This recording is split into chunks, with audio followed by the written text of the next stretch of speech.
Hey everybody, how you doing? Well, that's good. Welcome to PHLY Flyers. My name is Bill Matz. I'm your director of fun and games for the afternoon. Joining me as always, it's Philadelphia's #1 hockey beat reporter, Charlie O'Connor. What's going on today, Chuck?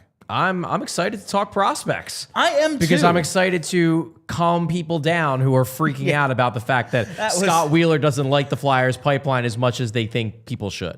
I put together just a broad skeleton outline today to use Wheeler's rankings as a jumping off point to get into prospects, and I was doing a little something extra here at PHLY. You'll see it over the coming days. But when I finally sit down with Charlie to talk about the show, he's just like, so listen, Wheeler is one guy and he sees hockey one way. I bet you other rankings, and I'm like, I'm just using it as a jumping off point. I'm not freaking out. I will say, listen, we'll get to that when we get to that. We're going to talk prospect rankings if we have time. We're going to get into expectations for Philly's blue line. But this is going to be a prospect-heavy show, and why the hell not? It is July 15th. Yep. Before we get into it, a couple of things. First, hit that like button. Yeah. Do it. We're at 33 right now. It needs to be a whole lot higher than that. We are bringing you off-season content each and every day, damn it. The least you can do is hit the like button for us and maybe create a few dummy accounts, do a Burnergate thing, juice our numbers, whatever. Just saying, hit that like button. And we've got new merch. That's right, we have new merch to tell you about. We wore some of it on yesterday's show. I am a big fan of all of the Spectrum designs. I think they're really cool. The Step Over is a classic. Charlie had that 01 Sixers font with the PHLY name there. We have the Irish and the Italian flags, and this mutant mascot monster, which I find both adorable and off-putting a little. Yeah. He's terrifying. That said, I love him. Is he that much more terrifying than the normal Gritty? Than just Gritty. Yeah. It's Gritty's face. It's the Fanatic's nose. It is Swoop's wings, I guess. And what is it, Franklin for the Sixers? His legs.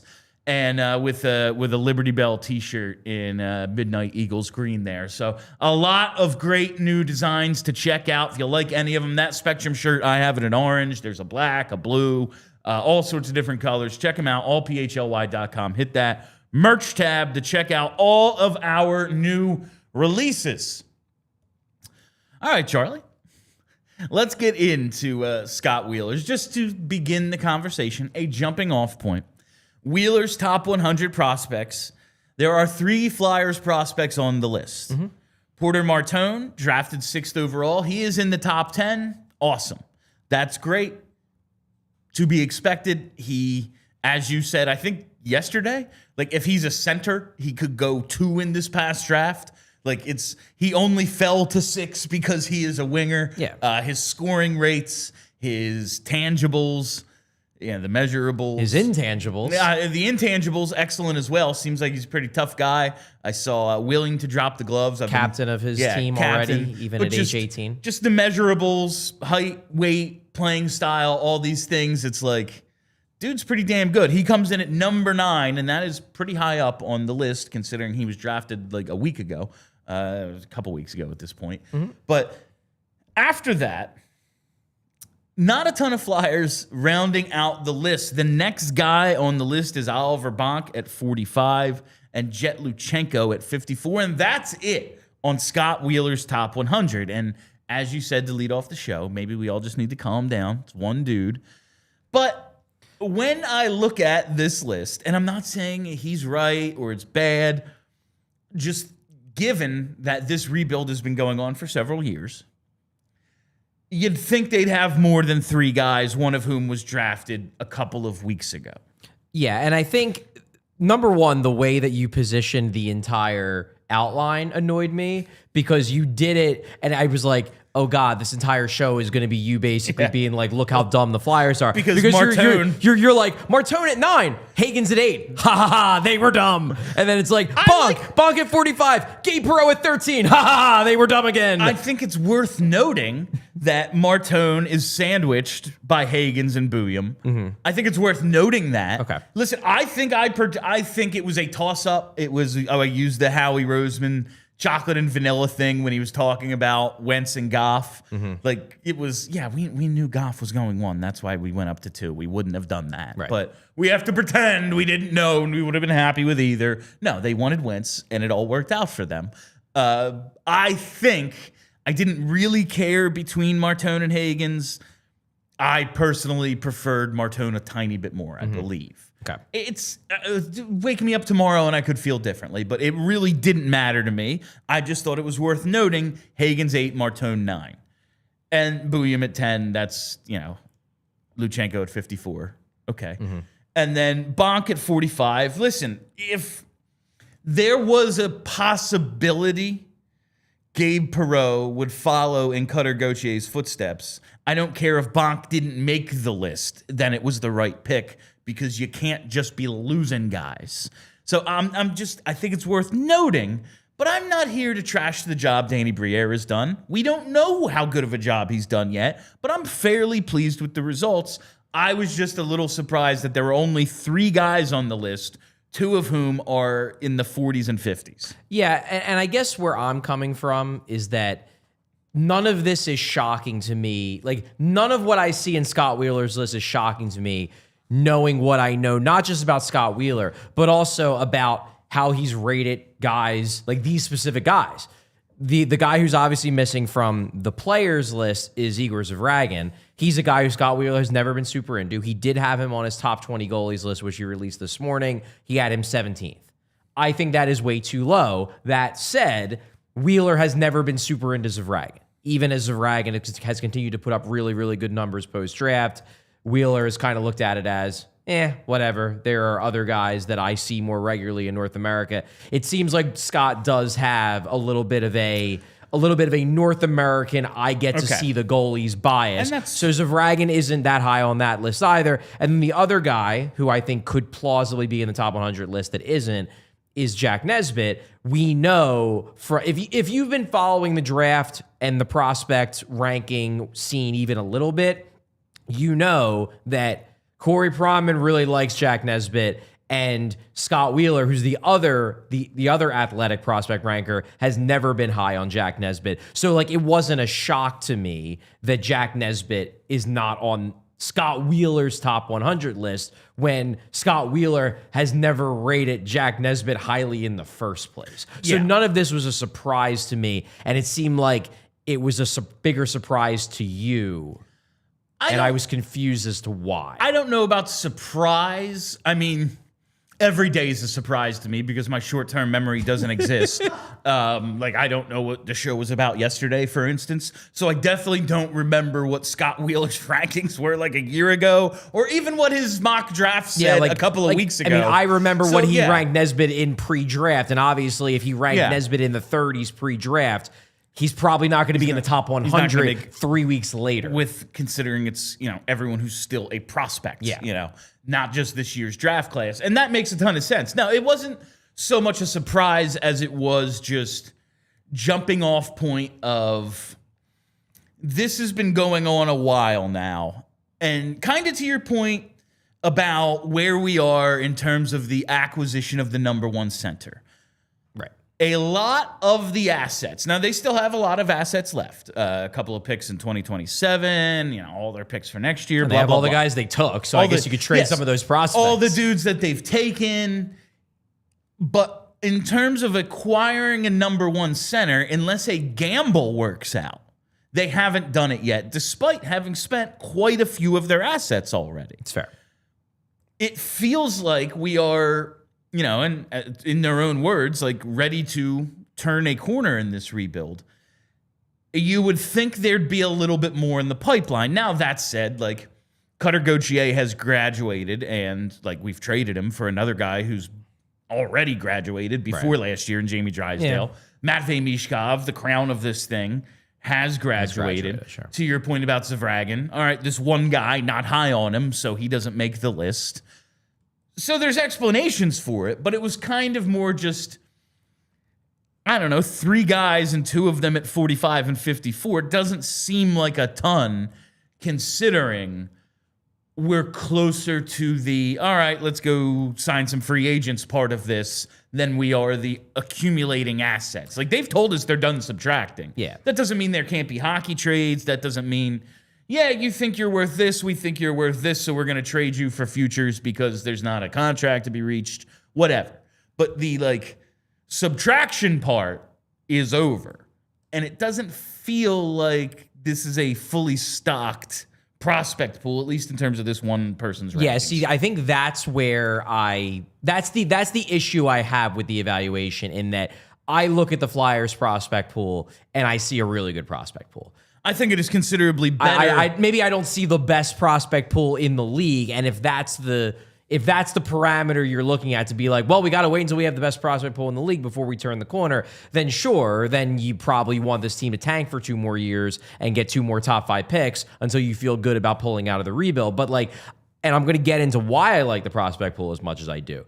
But I look at the prospect pool and I'm much more optimistic about it. I'm much more favorable towards it than I would be if I'm just like, oh, the Flyers only have 3 top 100 prospects. Man, they are well behind. And this is where I get into understanding, because I want to be clear. Like, I am like, actually, I think I would consider myself to be friends with Scott Wheeler. Like, we were colleagues for a long time. Whenever he's at a game in Philly, like, we always chat for a while. He's a good dude. I like Scott Wheeler a lot. But you need to understand where he's coming from with his ranking. I think the reason why it frustrates me when online-centric Flyers fans get mad by reading a Scott Wheeler ranking is because it's not actually any new information. It's functionally just confirming your own biases. And the reason is because more than any other prospect, like major prospect ranker, because you're talking about, you got Corey Pronman in the public sphere. You got Corey Pronman, you got Scott Wheeler, they're both The Athletic. You got Craig Button, who's at TSN. You obviously had, because Bobby Marguerite is officially retired. Fully retired. But you now. had Bob McKenzie's, which was more of an industry consensus list. You have Cosentino at Sportsnet. More than any of the people in the public sphere, Scott Wheeler, his rankings are maybe not 1-to-1, but pretty close to a reflection of the hockey Twitter, hockey online world consensus on how to evaluate prospects. And like, that does line up with more of the way I rank the prospects. Like, I love Zeev Buium. I like, Perreault. Like, these are guys that I like. But the thing is that Scott ranks the prospects very similar to how a straw poll of hockey draft Twitter would rank the prospects. So it's no surprise to me that Scott Wheeler is echoing the consensus belief on hockey draft Twitter that Gabriel Perreault is awesome. Yeah. That shouldn't come as a surprise to anybody, because Scott tends to agree with, like, yeah, the fact that Gabe Perreault is 5'11" and isn't that quick, like, that's no big deal because his numbers are insane. And like, I tend to agree with that philosophy too, but it's more like everybody on hockey Twitter already loved Gabe Perreault, and Scott Wheeler likes Gabe Perreault for the exact same reasons that hockey Twitter does. So obviously, Scott Wheeler is going to rank Gabe Perreault real high, and then all the people that already think Gabe Perreault is awesome are going to be like, see, Scott agrees with us. It's like, well, yeah, he always agrees with you. Did you think he wasn't going to? No, and that's like, first, like, in terms of prospect rankings, listen, this is a fun conversation to have. I think it's a good jumping off point to get what we're going to get into with you in terms of, all right, ceiling, floor, right. Where do we actually see these guys? Because who cares what this guy's 54 and this guy's 58, so this guy's going to be, no, we have no idea if either of them are even going to be NHL players, Like, I just look at it and think back to the Hextall years when we were like, oh, yeah, they have a top 5 prospect pipeline. Well, how'd that work out? here we are rebuilding again. So, like, none of it actually matters. I just find the lists interesting, and I like seeing other people's different opinions. Fair. Like, when Pronman, like, if we have a Pronman ranking and it's different from this one, that will be interesting as well. And when I make up a ranking in my head based on names I can remember, that'll be different from everyone else's. And I guess the reason, and again, I'm saying this as someone who respects Scott a lot. Yeah. I like him as a person, and I tend to agree with his opinions.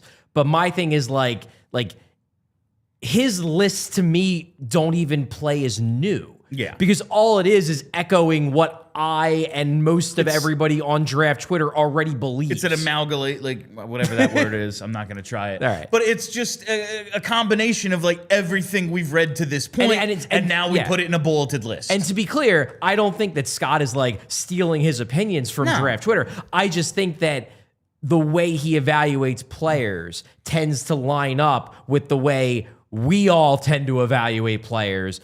And while I don't necessarily think we're wrong a lot of times, it isn't a one-to-one breakdown of like how people in the game evaluate players, because people in the game think Jack Nesbitt's a heck of a lot better than Scott Wheeler does, and a heck of a lot better than I think Jack Nesbitt is. You were not crazy about that pick, and like we can go. You even reminded me. I forgot when we had Corey Pronman on the show. You were like, you asked the Jack Nesbitt question. I was like, oh yeah, that did happen.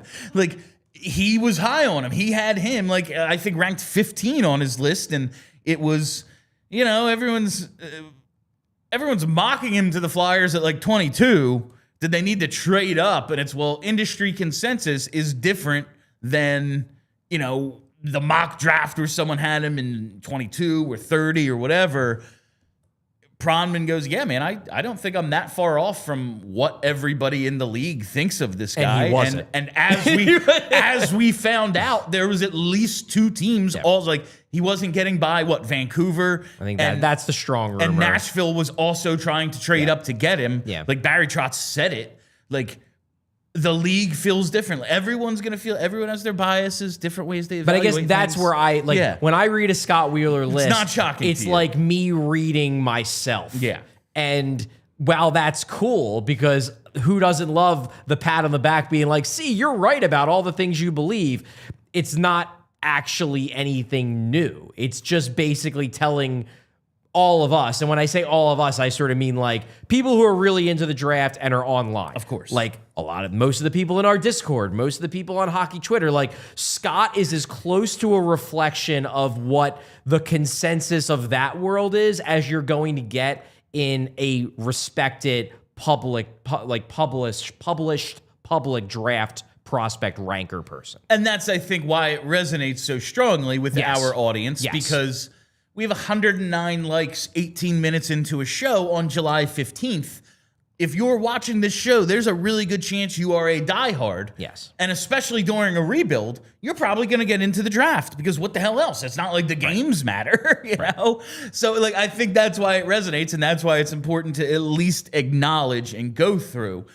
Before we get to, like, the actual interesting part of this, which is your ceiling floor conversation, when you see Martone at 9, it's like, yeah, makes sense. If you preferred Hagen's 8, whatever. Yeah, and I preferred Hagen's. Yeah, you did. But like, that is a pick where it's very much like, if you, like, I don't know, it's like chocolate and vanilla, as you put it. Like, if I prefer chocolate, but if you prefer vanilla, like, that's fair. It's real good too. Like, also, we're talking about taste 9. We're rather talking than, about 8 and 9.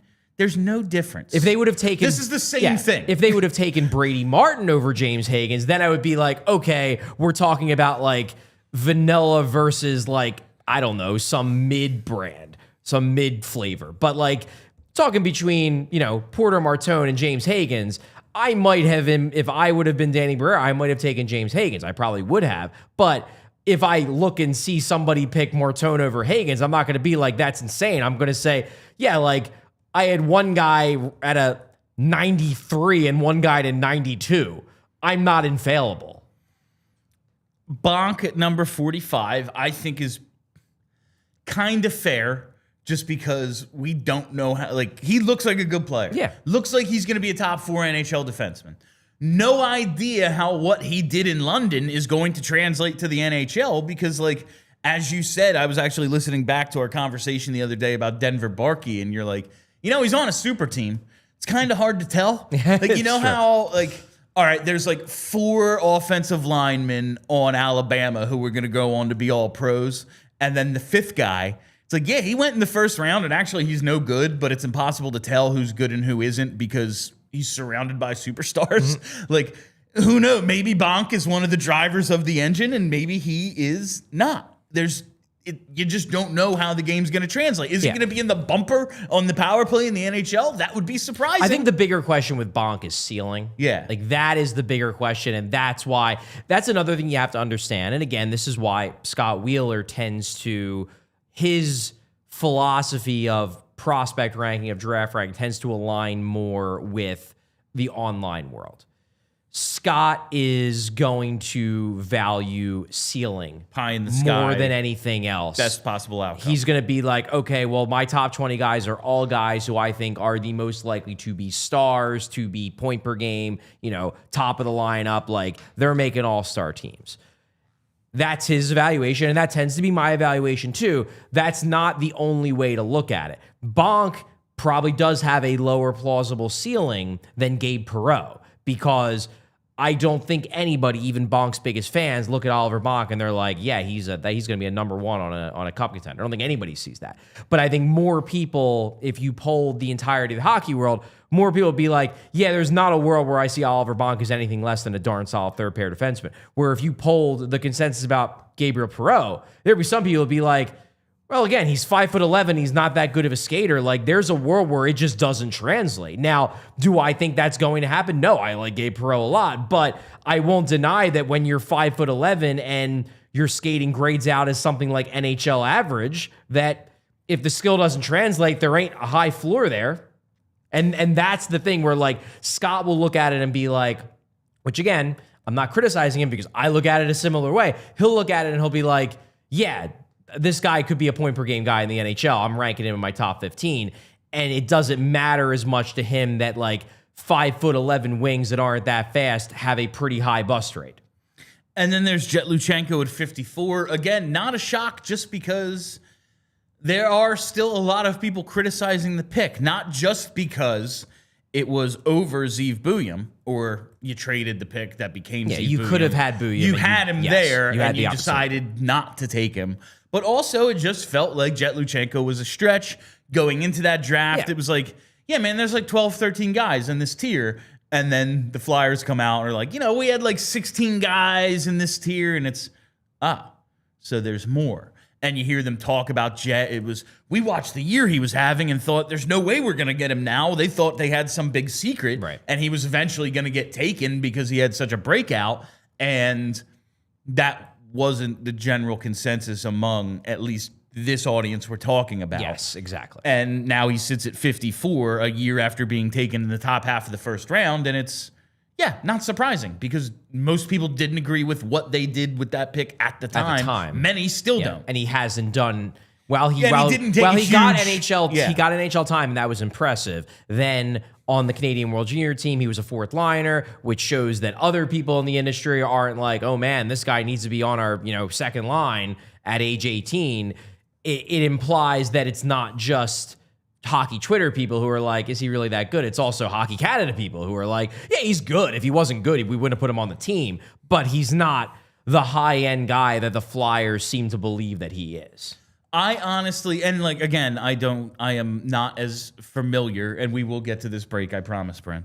Not as familiar, like, with Wheeler's work. I was honestly a little surprised that it was Luchanko on the list, Nesbitt not, and not the other way around. Really? See, I wasn't, because I remember, I listened to all their post-draft podcasts, and, like, Scott was basically the one who kept saying, yeah, I don't understand how you could take Jack Nesbitt at 12. That's way too high. And then Corey was coming in like, nah, like, that's basically where most teams had him, and I totally get it. So I was not surprised that a list that came out 2 weeks later from Scott Wheeler would believe that, like, yeah, Jack Nesbitt ain't a top 100 prospect, because he certainly didn't think he was a top 12 prospect in the draft. All right, before we get into Charlie's ceiling and floor conversation with the Flyers prospect pool, let's take our first commercial break. 1-800-588-2300 Empire. Today. With Empire today, I don't know how many times I got to tell you. There just is simply no other option when it comes to new flooring because Empire today offers something no one else can. It is the flooring experts. That's right. People who are with you every step of the way. You know the big box store experience. If you walk into one of these places, you look around, you're trying to find someone to talk to. If you can find someone, you quickly realize, this conversation is a waste of my time. You end up going with your, that's pretty close measurements and picking up the materials, bringing them out to your car yourself, getting halfway through the project, realizing I need a contractor. I cannot put new floors in my house. This is just too much for me. None of that is what will happen if you go with Empire today, because Empire today is with you every step of the way, and they can bring the showroom right to your home. No need to go to the store. No need to go looking for someone to talk to, because you can pick the right flooring and the right colors for your space in your space. See how it all looks with your furniture up against your paint colors, everything in your house. And they take the precise measurements for you and have all your questions answered, so there are never any surprises. And with Empire today, you get clear upfront and all-inclusive pricing. Plus, you can schedule installation as soon as the next day. So schedule a free in-home estimate today, because some things are just better at home. And PHLY listeners, you can receive a $350 discount when using promo code PHLY. You heard that right. $350 off with discount code PHLY. Restrictions apply. Visit empiretoday.com/PHLY for full details. Charlie, I walked into my garage yesterday, and it was a sauna in there. Yeah, this Philly heat, especially now, it's no joke. This humidity is here. So what I ended up doing, I got like 20 bags of ice. I went into my backyard, filled a baby pool with them. Nice little inflatable I have back there. Did a little cold plunge. Why didn't you just turn on your air conditioner? I'm trying to be energy efficient. I hear the cold plunges are good for you. You seem like a cold plunge kind of guy. And I'm trying to save a little bit of cash as well. Okay, well, instead of filling up a baby pool, and I don't believe you have any children, William, but instead of filling up a baby pool that you don't yet need, you could just check out Pico's energy saving rebates. They've got deals on Energy Star cooling equipment that actually work and cut your bills. So no more ice? It's the summer. Flyers aren't playing. They've already melted all the ice in the rink. Yeah, that seems like what's up. I'm going to have to check this out. It seems like the way to go, Charlie. Thank you.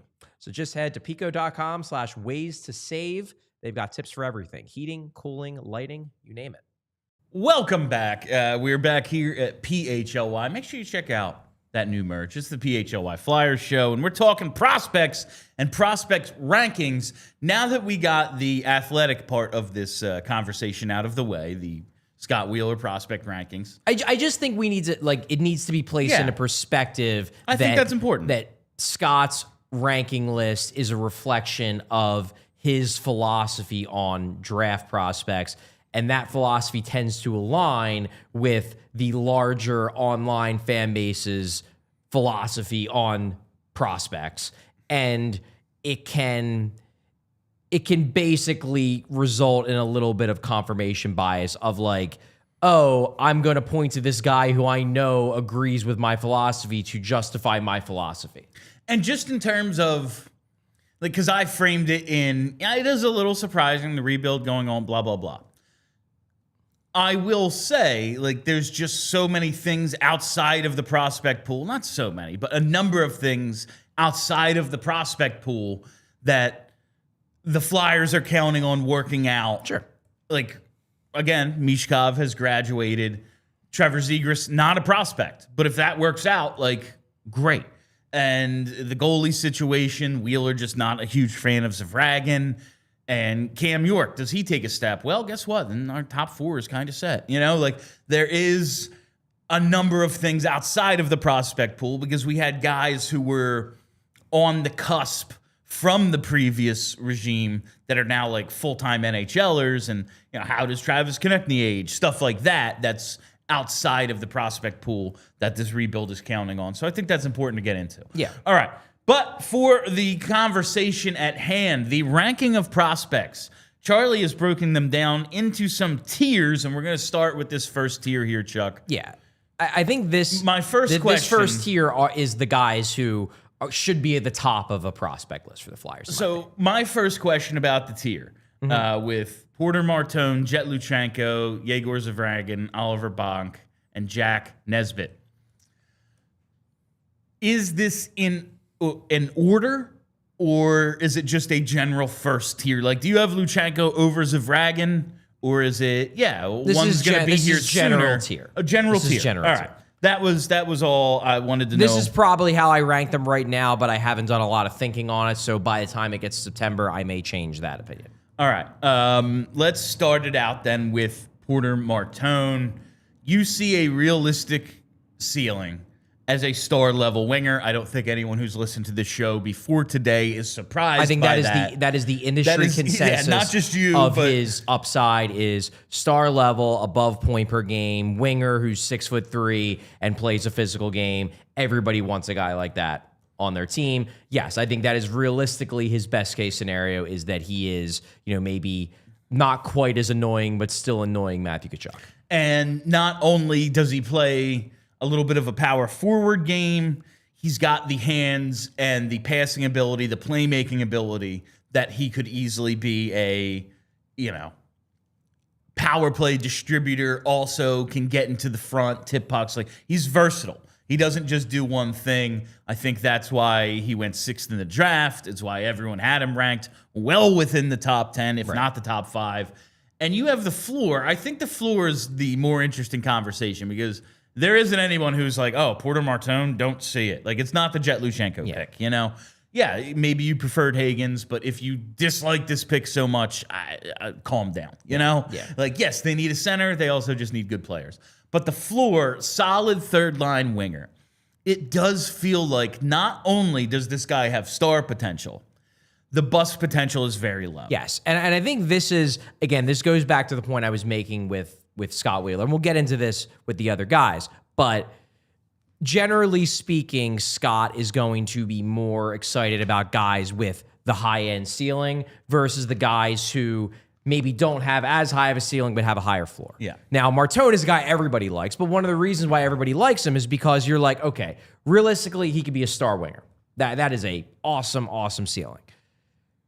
Even if everything breaks wrong and he never improves his pace, he still plays too slow, the finishing ability never translates over to the NHL level, there is still going to be a place on any NHL team's third line for a solid enough skating, big winger with the kind of passing ability and vision that he has.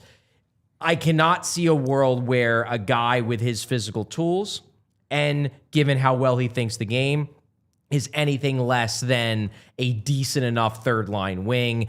That is what makes a a true blue chip prospect. Is best case scenario is he's a star. Sure. Worst case scenario is he's decent. Yeah, that scene, like, it doesn't feel like there's a world in which Jett Luchanko is Ryan Poehling. Yes. Right? Yes. And we'll get to him in a second. It doesn't feel as if that's the floor for Porter Martone. No. And that's exciting. It's exciting that this guy, like, who could make the team as soon as a few weeks from now, like, also whenever he does make it, he will have a role somewhere, probably in your top 9. Like, be on a power play unit, even if it's not power play 1. Because we talk about those plausible outcomes when you talk about thinking of things in terms of percentages. Right. Yeah, you want everyone to hit their ceiling. But as I said earlier, like, as we've learned with prospects, they often don't. In fact, the best possible outcome is rare. You want a guy you need to take swings. We've talked about it time and time again. But you also just need dudes to play. And at the very least, he's going to play. Yeah. And that's what's so exciting about Porter Martone. But there's no real reason to debate Porter Martone. No. It's like, okay, well, do you think, maybe there are some people who look at him and are like, well, I don't necessarily see star upside, but you can hear the argument from someone who does, and even if you don't necessarily buy it, you're like, okay, I see where you're coming from. That is a reasonable stance to have. That tends to be how I view these prospect debates, is like, it's less whether I 100% agree and more like, okay, you're providing enough evidence where I can say, even if that's not my evaluation, like, yeah, I could see a world where you're right. which brings us to Jett Luchanko. Like, I don't necessarily see a guy with 1C potential, but if you told me that, like, him being in your top 6 as a top 6 center, probably a 2C, best case scenario, but as a guy who, like, could be a 1C if you give him great wingers, yeah, I think there is a case that a guy with his hockey IQ, with his skating ability, which is legitimately plus, and given the details of his game as good as they are, especially away from the puck, but even with the puck too, to an extent, especially in the defensive and neutral zones, that guy could be a top 6 center on an NHL team. Yeah, I can see it. Now, it's not as exciting to someone like Scott, who looks at his production and is like, all right, there's nothing in his production that tells me he has 1C potential, and also doesn't flash the super high-end puck skills that you tend to see in guys that are first liners. I can see why someone like Scott would be like, yeah, for 54th seems reasonable for a guy like that. But I do believe that if everything breaks right with Luchanko, he could be in a top 6 of an NHL team. And like in this world where now, yes, listen, maybe Zegras works out, maybe Nesbitt, whoever, but like in this world that I'm envisioning right now until they get lucky, it is very much 3 2Cs. Like that's kind of what you're hoping to be going with. Right. If Martone, and who knows, could be, we just had this conversation, and Michkov hit their ceiling, okay, I see a world where, yeah, is Luchanko the ideal guy in terms of matching what they do? No. But he's a nice complementary, oh, these two are just going nuts in the offensive zone. And here he is. Yeah, man, he's leading the breakout. He is making sure we don't turn the puck over in the neutral zone. He's using his speed to go forward and back. Like, I see his tools as complementary if the two wingers are awesome, as we are hoping they are. Right. And the other thing, too, if this whole get a bunch of second-line centers for now thing works out, you have centers are very valuable.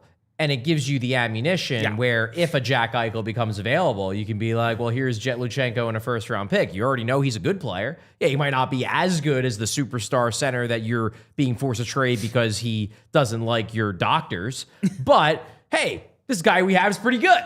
So it gives you the ability to potentially be in the market if that clear-cut 1C does become available. But the big thing for Luchanko, and again, this goes back to my evaluation of Scott Wheeler's general philosophy on ranking prospects. The big thing that's exciting about Jett Luchanko is the floor. And the floor is like, even if nothing else comes together for Jett Luchanko, I don't see a world where he's not a solid enough NHL center in the bottom half of your lineup. And the reason why I believe that is because he already showed it at age 18. And like 18 and a month. Yeah. Or 18 and 18.2, Like, think of John Tortorella what you will.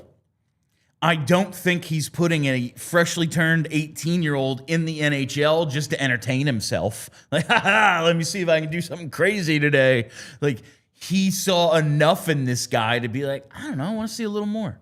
Like, even if it was just that, like, let me see if we get a little more. Let me just get another little look at him and see if, okay, it didn't quite work. And he also hated Sean Couturier. And, well, yeah, he did hate Sean Couturier.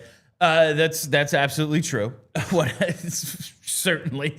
But just, like, I am willing to take his belief that I think this guy at 18 can hold his own in this league, or at least is worth seeing if he can for a few games, to mean that at 21, we'll have a player. What exactly that player is, I don't know, because I don't know how much I believe in his actual ceiling, but I think he's going to be something. And you can always use that sort of speed. I'm not even going with John Tortorella's evaluation. I'm going with my own evaluation. Like, I am fully confident that had they kept Jett Luchanko in the NHL the entire season rather than sending him back to juniors, a decision that, I'll be honest, I agreed with. But had they kept him in the NHL the whole year, I think he probably would have finished with Ryan Poehling-esque statistics. And Ryan Poehling is a pretty solid player. He's not great. He's not like a star by any means, but he's a solid enough player. And if Ryan Poehling is already Jett Luchanko's floor, that is exciting in the sense that you already know at age 18 going on 19, you have a good player on your hands. That's the enticing part about Jett Luchanko as a prospect. Not necessarily the sky-high ceiling, but the fact that even if he doesn't get any better, he's still going to be a fast 25 to 30 point guy who sticks down the middle. And that's exciting, and I don't think that should be brushed aside just because that's not like, well, he's not a star, so he doesn't matter. Like, nah, those guys are still pretty valuable. They can even get you guys like Trevor Zegras in a trade. I was just, another team just decided, Paling in a second? Oh, yeah, here, have Trevor Zegras. Yeah. Now, he fell out of favor and all that, but, like, still a decent, I can't call him prospect, but, like, still shows that, has a high ceiling. Shows that a guy with the floor of Ryan Paling is going to have value around the league, even if he is nothing more than his floor. Yeah. And most likely, he's going to get better than what he was when he was 18 in a day. Yeah. All right, before we finish up today's show, let's hit our second commercial break. Gotta tell you about the Parks Casino and Excite Center. I am a big fan of Parks. Whether you're going just to have some fun at the casino or you're going to see a show, have some food, maybe hit the beer garden, there is no better place than Parks Casino. And the Excite Center at Parks Casino is one of those many things that I love at my casino of choice. Parks Casino is PA's #1 casino, and it's so close to Philly. It's located in Bensalem. All you got to do is take the Street Road exit off I-95 and the PA Turnpike. And the Excite Center is the state-of-the-art entertainment venue located inside Parks. It's named one of the best places to see the country's best comedians and music headliners. Visit parkscasino.com to buy tickets for all the shows. Pre-game, the shows at their amazing beer garden. I am a big fan of that beer garden. Used to work at Parks a little bit in my previous life. And when there are remotes there, might finish up, have myself a beer, might grab some amazing food as well. You can play those pop culture slots, roulette, cards, and all the other table games you love while you wait for your awesome show to begin. If you listen to Gargano every day, they sing, they tell you all the different acts coming. We're not going to sing. I already do that with another read, but check it out. You know who's all coming to Parks. Parks Casino, this is how you win. Must be 21 and over. Gambling problem, call 1-800-GAMBLER. Now I got to tell you about Kia of Cherry Hill. That's right, because if you're looking for the dealership with the most inventory and super low lease payments in the Philadelphia area, Kia of Cherry Hill is the place to go. You can choose from over 450 new Kias, including Telluride, Sportages, K5s, Carnivals, Celtos, and Souls. And I've got to tell you, Kia is the hottest automotive brand in the country for a reason. 7 of their models received 2025 Car and Driver's Editor's Choice Awards. That's amazing considering there were more than 450 models tested and only 20 models industry-wide received this award. 7 of the 20 were Kias. Seems like a pretty good ratio. Combine that with the best warranty in the automotive business. It's 10 years, 100,000-mile powertrain, and 5 years, 60,000-mile bumper-to-bumper. So stop in today and tell them PHLY sent you and receive a $100 restaurant.com gift card just for taking a test drive or completing a trade appraisal. I know people buy Kias elsewhere. I just don't know why. Drive home in your new Kia today, just minutes from all bridges, or available online 24/7 at kiaofcherryhill.com. All right. So now we go into Egor Zavragin, who is one of my favorite prospects in the pipeline. I suspect he's one of the Flyers' favorite prospects in their pipeline They as always well. have that little, we're excited about him. this They guy. always have that little excitement when they talk about him. They know it's a while away. Yes. But perhaps worth the wait. But here's the thing with Zavragin, and this is the key that you need to understand. Like, guys like him, while the upside is extremely high, because guys that are his age, that are as young as he is, that he's not even 20 yet. He turns 20 in August. That's insane. It's crazy. And he's already a solid enough KHL goalie on one of the premier KHL teams who has excelled at pretty much every level. There is no reason, especially given the fact that he also has plus athleticism, which like goalies are going to need to have. Yeah, he's not 6'6". It's the only thing he's not. But plus athleticism, great numbers, performing well in arguably the second best league in the world before he's even no longer a teenager. Yes, the upside is extremely high. There is like top 5, top 10 NHL goalie upside, star level potential. However, the floor is very low, and that is what keeps him from maybe even matching a Luchanko, certainly what keeps him from matching a Martone, who also has star level potential. If Martone doesn't pan out, he's still going to be a solid enough third line winger. If Zavragin doesn't pan out, he never comes over or goes the Kolosov route. Yeah. And you can't rule out that possibility entirely, which is why he's not one of the best prospects in the league, even if he's still a very intriguing prospect. He is, as I say in my evaluation, a very high ceiling, but a low floor prospect. There's a lot of potential variance there in his plausible outcomes. Listen, we're talking about a 19-year-old goaltender. Yes. Goalies are already a volatile position. Talking about a teenage prospect, there's volatility. You never know what can happen. You don't know what kind of person someone is, there's no idea to know how they are going to mature and how they are going to, how hard they actually want to even reach their potential. But based on the measurables, it's yeah, man, we've seen this with some guys in the recent past. Now it takes a little longer for them to come over. Shesterkin and Sorokin, they didn't come over till they were 24, 25. Yeah. But they're kind of finished products, and as soon as they get here, they are amongst the best in the league. Right. That is, I guess, what we're hoping for with Zavragin. I'd like to get him a little sooner, but I understand it requires patience. But it is, again, a 19-year. He's not 20 until August 23rd. This is in terms of a U.S. prospect, a lot of them do the USHL year and then go to college, and it's so we're talking about maybe a dude going into his freshman year of college. Right. There's a lot that could happen between now and 24 when he comes over. Yeah.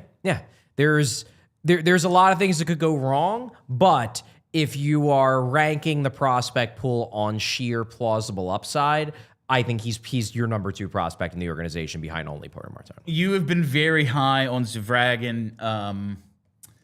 Does the size thing? He's 6'2". It's not like he's 5'9" or something. But we know that everyone wants the 6'4", 6'5", 6'6" goalies.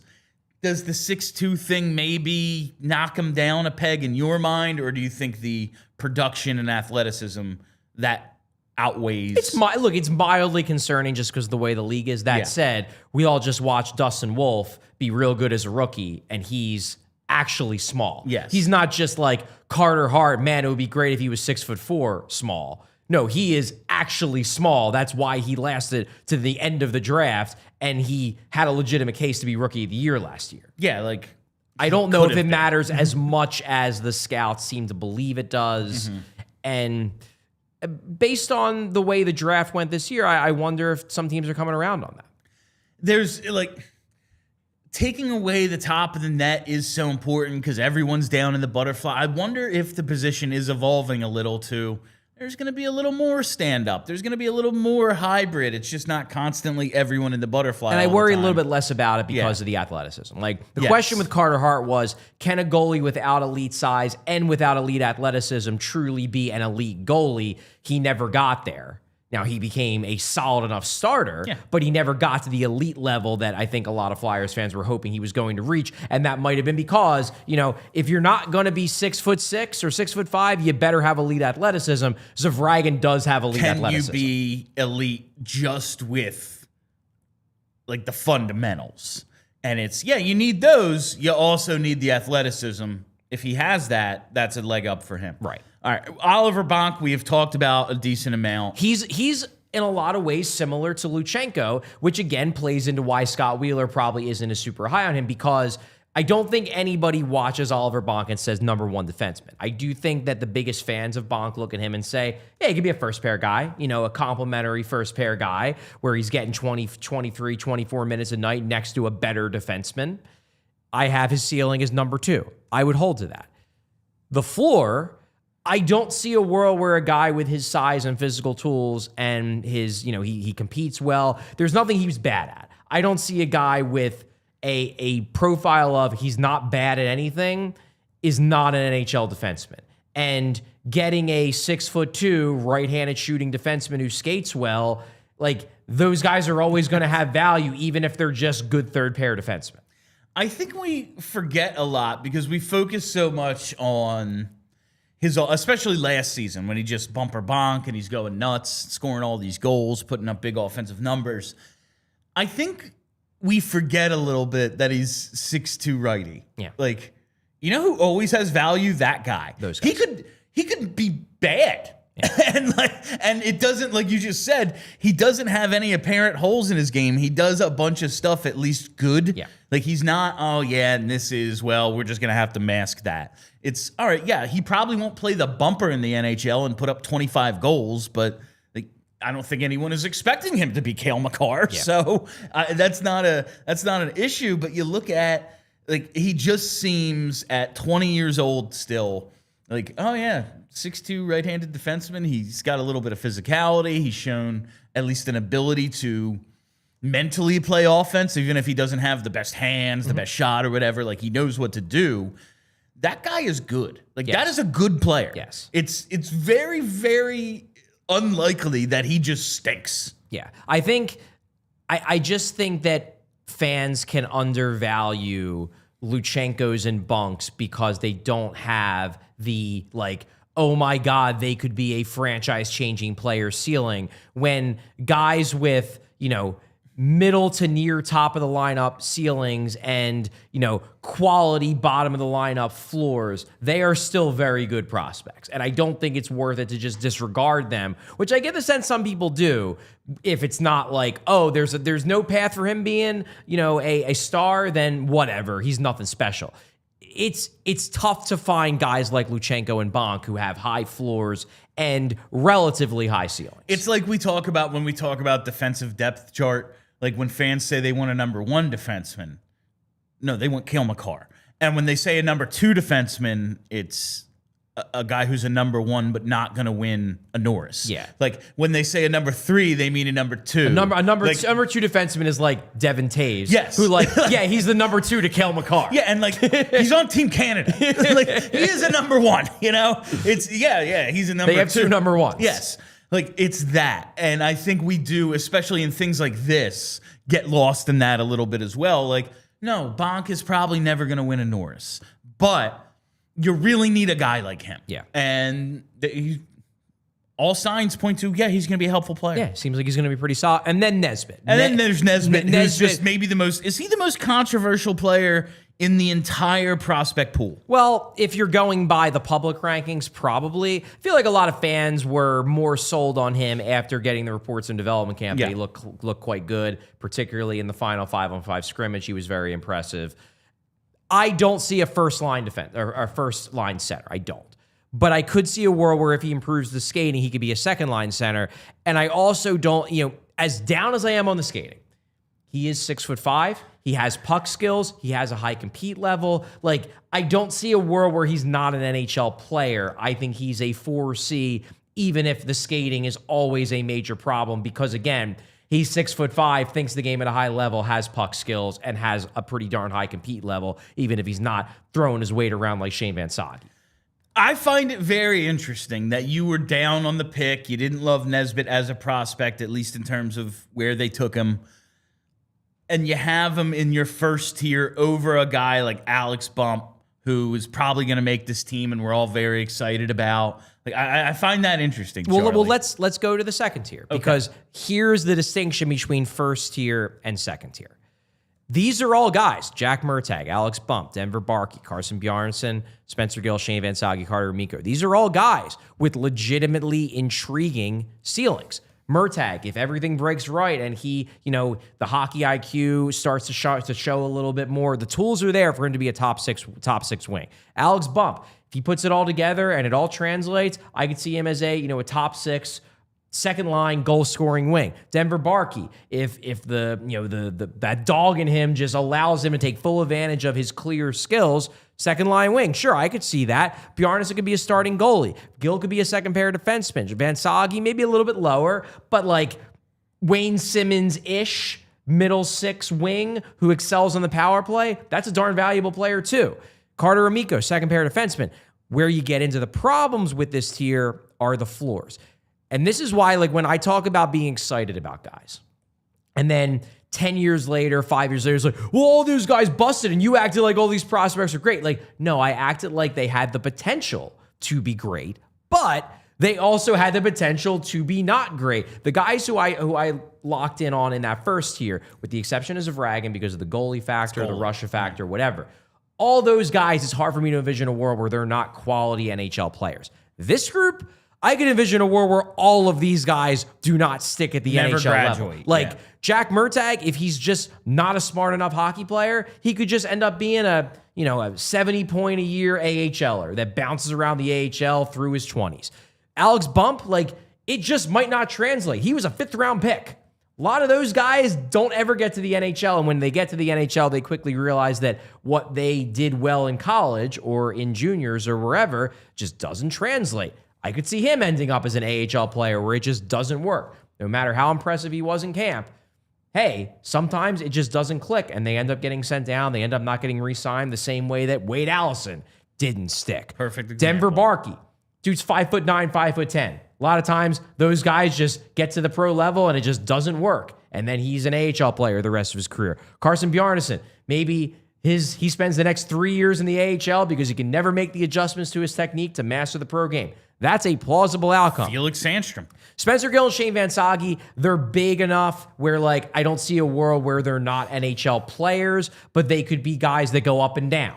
What if Van Sage is Hathaway and not Simmons? Yes. Or Zach Cassian or something like that, where, the size and he's a bully out there, so teams are always looking for reasons to call him up, but then he's sitting as the 13th forward a lot because he just can't skate well enough to keep up and be more than a fun 4th liner. Spencer Gill, he's a big right-handed shooting defenseman, he's going to get a chance, but, what if he's Phil Myers? I could see that as a plausible outcome. And then Amico, he's had 2 knee surgeries. Yes, I like how you put AHLer or just injuries. The floor is, man, even if he's real good, what if his legs just don't work? Yeah. He's 18 years old. He's had 2 knee surgeries. But this is why I'm excited about the prospect pool, though, in that these are 12 guys who I look at and I'm their realistic ceiling is second pair defenseman, top 9 forward, starting NHL goalie. There are not a lot of prospect pools in the NHL that have 12 guys who you're they can be potentially, if all breaks right, impact level. And when I say impact, I mean you're in the top half of your lineup type of player. Not many prospect pools have that many guys, and a lot of these guys are probably not going to be NHL players because their floors are low.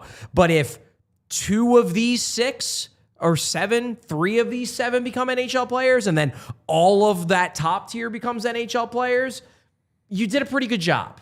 That's why I'm high on the prospect pool, higher than you might think if you look at Scott Wheeler's list and say, oh, they only have 3 top 100 prospects. What have they been doing the last 3 years? And it's funny because we started this, you went, Wheeler and I agree on so many things, and it's even fun to see the distinctions between the 2 of you, and you maybe approach evaluations the same way, at least for the most part. Right. And you're closer. Scott Wheeler, he's making a list of a top 100 around the league. You can't know everybody. And it's impossible. Yeah. And the thing is, too, a lot of teams have other guys like this where, if everything breaks right, they could be a second-line winger or a second-line center or whatever.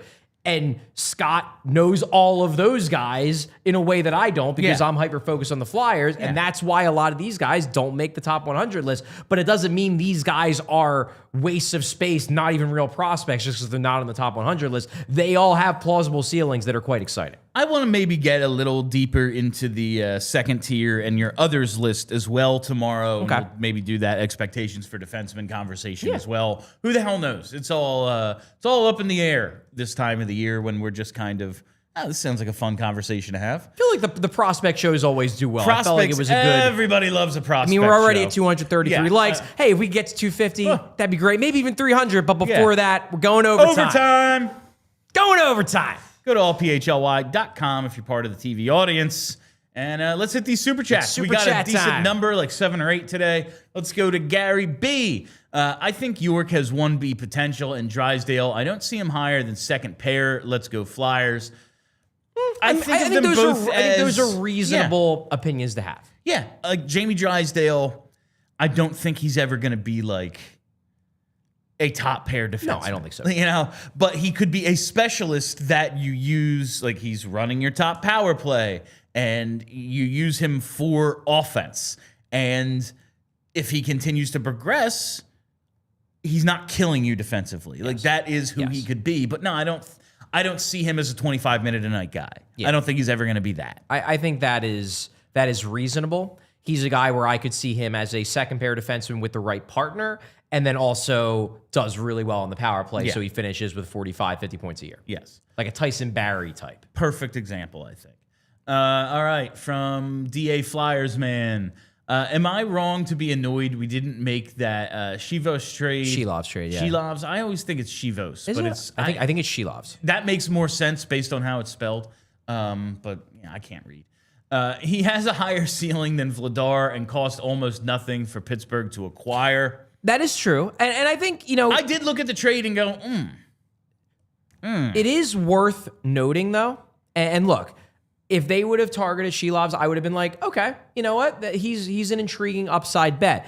It's worth noting, though, Shilovs is 24 already. And last season in the NHL, I'm waiting on this loading because, of course, Elite Prospects is being very slow today. Last year in the NHL, in 10 games, he had an .861 save percentage. Yeah. So, like, his floor is very low. Dan Vladar's floor is passable backup NHL goalie. Shilov's floor is not an NHL goalie. I don't know if Vladar can be a tandem 40-plus start guy. I don't know if he can progress to the point where maybe he's even thought of as the number one, whatever. But I do think, like in this ceiling floor conversation, they got a capable NHL goalie. Yes, I do. And I don't know if Shilovs is outside of that Shilovs little playoff run where it looked great. Yeah. Like we've all seen goalies, any goalie, look really strong in a small sample size, and then you expand that sample size and it goes poorly. The Canucks had him.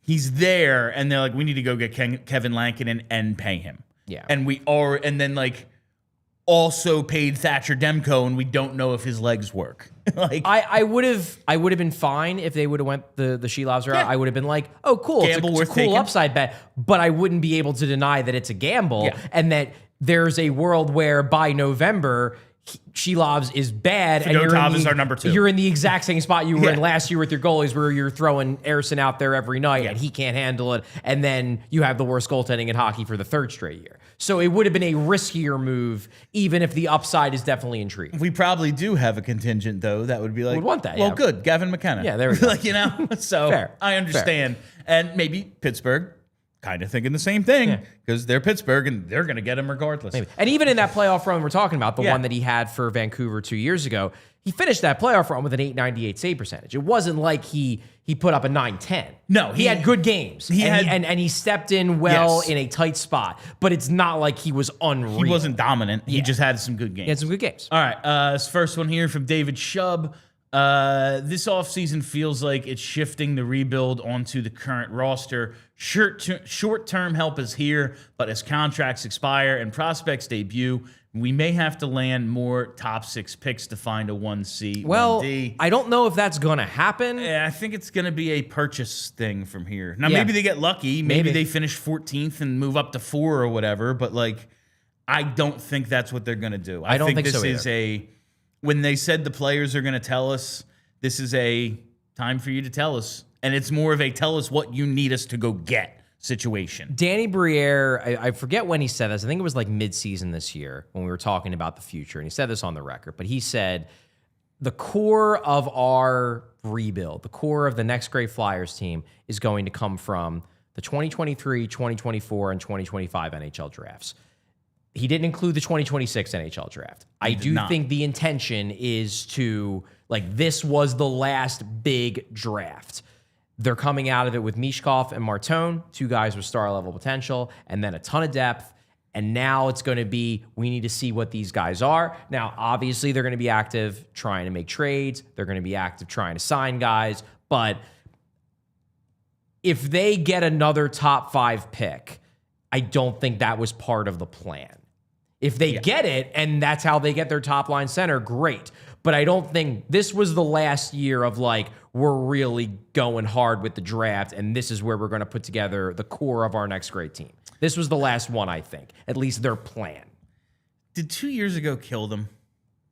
Like, just not kill them, because who knows how this thing's going to work out. But, like, when you're on the last day of the season about to make the playoffs and you end up with Jett Luchanko. Now, listen, you could have had Zeev Buyam, who you and I both really like. Yeah. But, like, a more sure thing in terms of just perception, like, did that hurt what people think of the product? Like, if they have one more guy from that 2024 draft who was a top 10 pick, is it like, oh, man, people are more on board with what the prospect pool is? Yeah, oh yeah, absolutely. If they have, one of those big name guys, yeah, people are probably feeling better. That said, the Flyers would tell you that they believe that they overachieved a little bit 2 years ago and they underachieved a little bit this year. So their view is probably like, yeah, like it evened out. It evened out because we thought we were going to have a higher pick in 2024, but we thought we were going to have a worse pick in 2025. Like Martone is the guy we expected to get in 2024. Swap Martone and Luchanko. Yeah, like that would be their view. Yeah, all right, that makes sense. From David Shub again. I was at those Jet games and he buried some guys. I'm guessing these are the early NHL games. I'm guessing that's what David's talking about. He was impressive. There is stuff to really like. Yeah, there is stuff to really like. And as you have said, like that runway, he's not 19 yet. Yeah, like he's a young kid. If he's already Ryan Poehling, that doesn't mean he's going to always be Ryan Poehling. And it's exciting that an 18-year-old is already Ryan Poehling. Yes. All right, from Justin Chinisi or something. I read it wrong yesterday, probably again today. Sure. Would you personally rank Ike Howard over Bump? I haven't watched Ike Howard enough to know. You're not a fan, though. Bump is bigger than Ike Howard. He's a bit taller. And I think Bump plays less of a perimeter game than Ike Howard. Ike Howard is probably more skilled with the puck based on everything I've read about him. I would place Ike Howard probably a little bit ahead of Bump just because, look, one guy was a late first-round pick, one guy was a fifth-round pick, and Ike Howard's production in college has been better than Bump's, even though Bump's has been very good. But I don't think the two are that far apart in my estimation. It just feels like Howard has more to figure out to make his game translate. Like Bump, if he's good enough, it's going to work. Yeah. And we'll see if he's good enough. And Howard is you have to find something else too if you're going to be as good as you were in college in the pros. Yeah.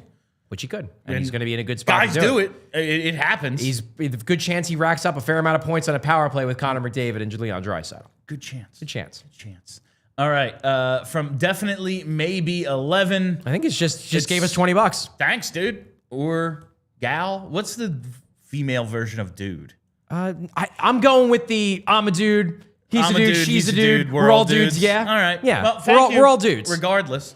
I'm not sure if definitely maybe is an Oasis fan, but you got to be in your glory if you are, because these videos have been fun. They seem good. They seem like I've seen the complaints. They seem like they haven't gotten into a fist fight on stage yet. So if you're going, don't you kind of want to see that? Though? It's the possibility that Liam and Noel will actually fight on stage. I'm going to go that's part of the money you're paying. If I'm going to go see Axl and Slash, I kind of want to see them fight. Right. Like, fair. But you probably want to hear the songs too, because it's been a while. Yeah. All right. From Average Warzone Guy, inflation's down, so hopefully this goes a little further. Make the Flyers great again. Barkey is underrated. I get the size issue, but he is underrated. I want Barkey to be good. I just want it so It would be so much fun. It's just one of those found money things where a third-round pick ends up being a really good player for you. And two, he just seems like he's going to be really fun if he makes it. Mm-hmm. Like, he's got skill. He's a little guy. He plays bigger than he is. He's going to be a fan favorite. And who doesn't need more of those? Like, there will be more Barkey jerseys than he scores points, Even if he's real good. Like, it's going to be one of those types of players, and that's always great. All right. From... Definitely maybe. $10 more for definitely maybe. This guy's just letting it fly. Thank you. Thanks. From DeSelby, is Nesbitt equal to Hanzus a favorite upside comparison? That's interesting. Interesting. Everyone, again, another fan favorite. Yeah, people did love Zeus. Great, the hair and the name probably weighed in, but the Zeus chants were legendary. yes, he was a useful, not star, but excellent middle six piece. Yeah, like that's exactly what you want from a 2/3C. I would say, because Handzus was also 6'5", I would say that if It's such a different game. if now. Jack Nesbitt becomes Michael Handzus, that is a solid outcome. It's maybe not the best case scenario outcome, but it's a solid outcome. He was a darn solid player who, had some real good years in the NHL. His best season was with the Flyers, 58 points. Pretty darn good. All right, and from Adam S. Dave is right. Jett is more physical than I thought. Yeah, he's not a big hitter and he's not huge, but he's well built. Yeah. He is in extremely good shape and he is not afraid to go to the dirty areas and battle. I would say, rather than me saying he's an extremely physical player, I would say he's a very competitive player, and that manifests itself in physicality. And he's going to win races, and he's going to get on guys faster. And when you're approaching someone with velocity, doesn't matter how big you are, you're going to hit him. It's fair. But don't be expecting him to be like Mike Richards. But I do think he's got a little bit he's not huge, but he's not a small. He's not an undersized. He is sturdy. He's 5'11", and at only 19 years old was able to hold his own in the NHL. He's not small. Yeah, he's just not a 6'5" guy. All right, and another one here from David. Blackmail Bettman for McKenna. Love the show. Thanks. I'll see what I can do. I was having a conversation this weekend about blackmailing a lawyer who works for a bunch of billionaires. That's a great idea. But about McKenna and then about the Penguins. And I was like, because somebody brought up oh, they're going to get him, aren't they? And I was like, look, yes. Here's the thing. It's possible. There's a good chance they're not very good. That said, they still have Sidney Crosby and Evgeny Malkin. I don't know how far those guys are going to let that team fall unless they win a lottery. I was like, I don't want Gavin McKenna to go to the Penguins just because I don't particularly like the Penguins. But the real reason why I don't want Gavin McKenna to come to the Penguins is because of the sheer number of people that watch our show and read my articles that are convinced that there is a conspiracy to make the Penguins good, that then we'll have fodder for another 2 decades. I am praying that it doesn't happen so I don't have to deal with more people who are sincerely convinced that that is true. The 100% of people you sit next to every day who believe that conspiracy. All right, from our pal Vince, that's our boss. Just another vote for Denver Barkey. Her vote? I think Vince, just another vote. It's from Vince. Yeah. He loves Denver Barkey. Oh, he's a big Barkey fan. Yes, huge Barkey guy. All right, they keep rolling in. Another one from David. P.S. Adam is my twin brother and deaf on the toilet right now. Okay, so Adam is Adam Shub. S. Oh, okay. Okay, Adam Shub we have and two David twin Shub. brothers who watch the show every single day and send us super chats. That's outstanding. Another one from Justin. I love how Tuamala is just there. It just seems like he is falling down the estimation of the organization. It seems like Brent Flair and the rest of the development group isn't as high on him. I still like the tools, and he's still in the organization. Tuamala, if you will. Tuamala. But it does seem like he thinks he's more ready for the NHL than the Flyers do. Understandable. So there's that. And finally, the last one here from Vince. Denver Barkey, base going to hit. Why not us? Sure, Vince. All right. Okay. I hope so, man. Cool. I would love if Denver Barkey made it. Yeah. That would be a ton of fun. And today has been a ton of fun, but that is all the time we have for you on PHLY Flyers. Thank you all for listening. Thank you for hanging out. Make sure you're following us right here on YouTube. Hit the like button. 269. That's pretty nice. And nice, set the reminder bell so you never miss a live show. You'll get those notifications. Follow us on all the socials. Instagram, Twitter, Blue Sky. Charlie tells me we have a Facebook. That's pretty cool. Follow us on the podcast. Wherever you get. I forget the podcast every single day. Just search PHLY Flyers. That's it for us. It looks like we had another one coming from David. We spent a ton of time in the penalty box. That's funny. All right. That's it. I am Bill Matz. That is Charlie O'Connor. Till tomorrow, be excellent to each other. We all silly like the mayor.